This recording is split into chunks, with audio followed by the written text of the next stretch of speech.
here today. Corey's not back yet, so if you want to like come up and do your thing first, and we can do like a question and answer after. That sound good? Yeah. I know Corey has it prepared, but he's doing like a photo of it right now. We'll come back. So I think it's good. Okay.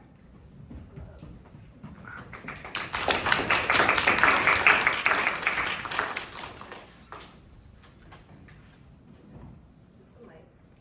There's like a, I don't think it's working. Oh, it's Guys, I feel so overdressed right now. I You look forgot amazing. it's like on a college campus. Since Corey's not here, I guess we'll start with my speech. I wanted to tell you guys a story from 2020. This was the peak of COVID and the rise of the Asian hate movement.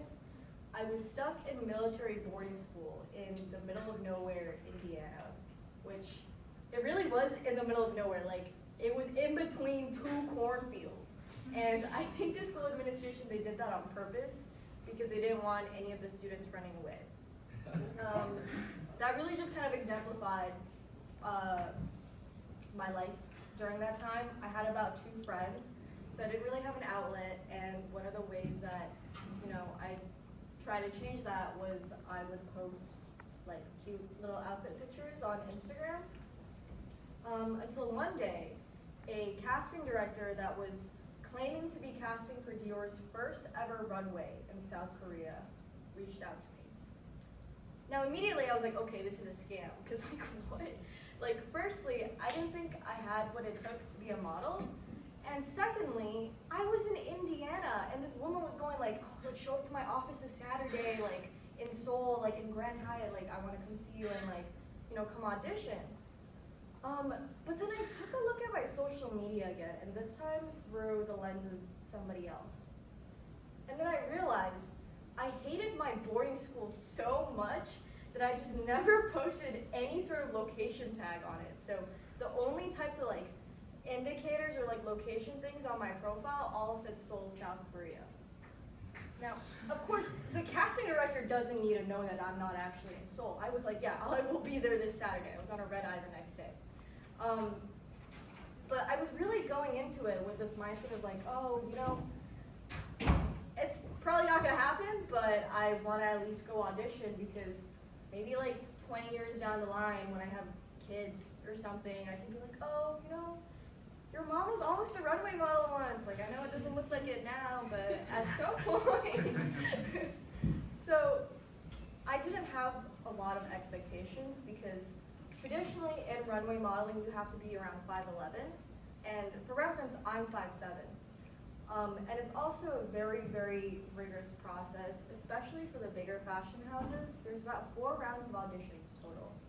And I was not expecting, miraculously, to pass all 4 of those rounds. That made me the youngest and shortest person to ever walk for Dior. And this was a really big deal for me when I was 16. It's still a very big deal to me now because, like, my daily routine was literally play League of Legends all day and try to salvage, like, the unseasoned dining hall food that they gave us. So I really thought, hey, like, is this about to be, like, my thing? Like, is this going to be, like, where my life changes? I was on this high after booking this really big show, and I contacted about every single credible modeling agency to exist. I applied. And to my surprise, I got 0 callbacks. None of them wanted me. Every single one of them ghosted me. And now this is a very embarrassing and humiliating defeat to go through personally, but to make matters worse, I blabbered my mouth all over the internet when it happened. I was like, guys, like, this is like, the start of my new career. I'm about to be the next Asian Kate Moss.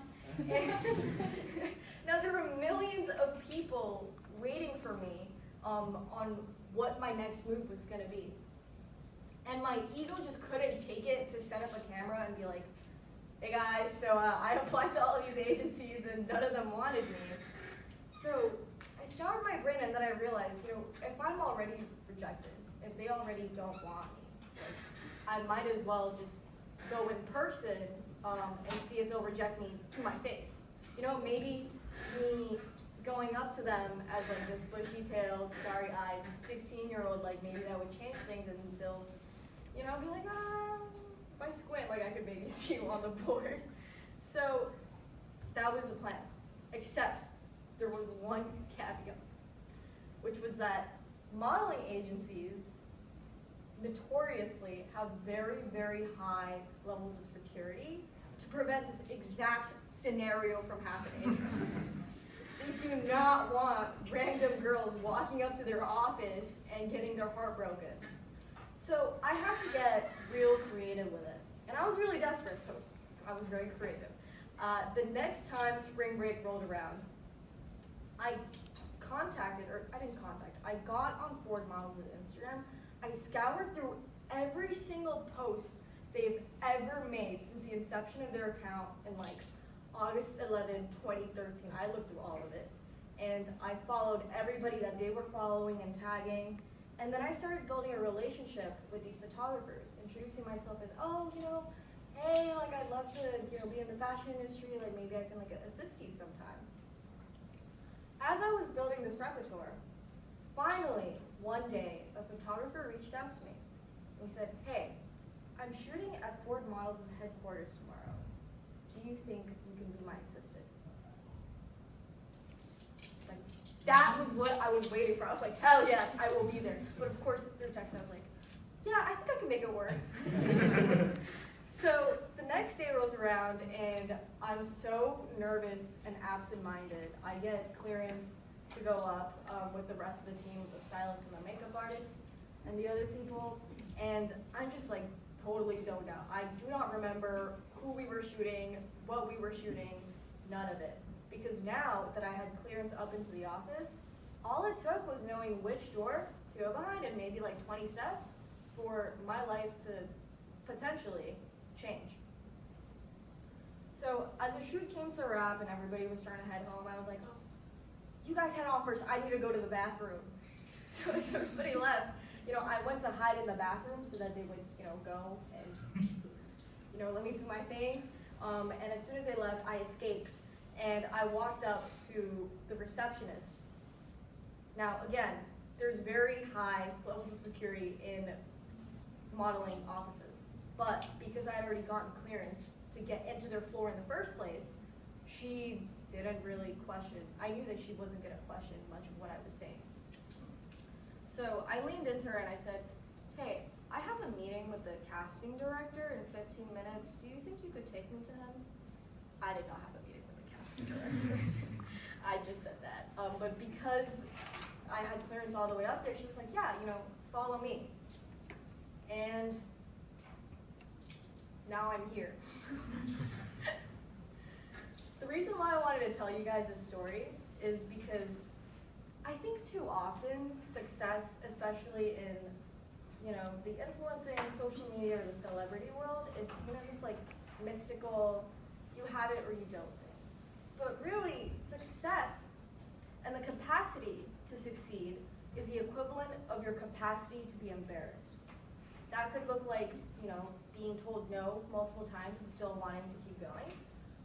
Or that could look like posting on your social media when you don't necessarily have that many followers yet. I hope that whatever insight that I can give you today is helpful on your personal brand journey if you guys want to start your own social media.